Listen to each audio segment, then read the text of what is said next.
Здравейте! В това видео искам да ви покажа един транзисторен ключ, който е подходящ за прекъсване на силовото захранване на лодка. Оборудван е с стандартен 16 мм ключ с светлинна индикация. Има монтирани два вида предпазители, един от които е стопяем, а другия е термопредпазител, самовъзстановяващ се, което значи, че при претоварване той прекъсва захранването и след това, като се охлади, се възстановява.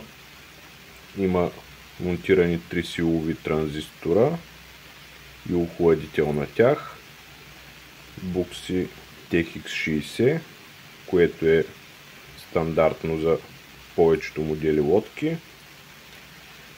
Подвързва се веднага след батерията. И тук можем да го включим, да го тестваме.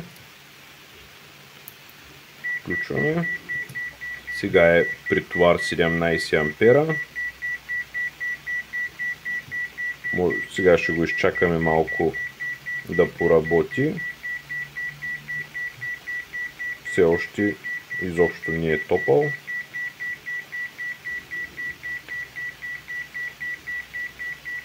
Самовъзстановяващия се прекъсвач е с номинален ток 15 ампера, но трябва тока да е над тази стойност за доста време, за да прекъсне захранването.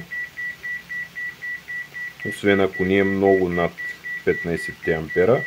Сега така при 17 ампера консумация ще издържи може би около минута и след това ще прекъсне захранването.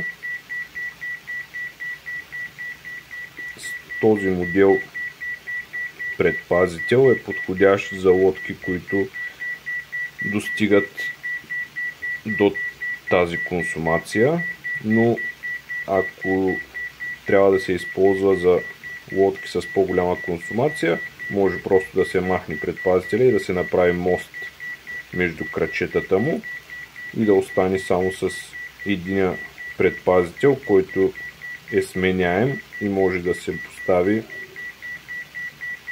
предпазител с различна стойност. Виждате вече колко време стои на 17 ампера.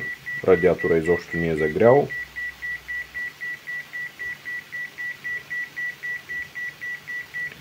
Има си кутийка, в която влиза самия ключ и се затваря с капаче.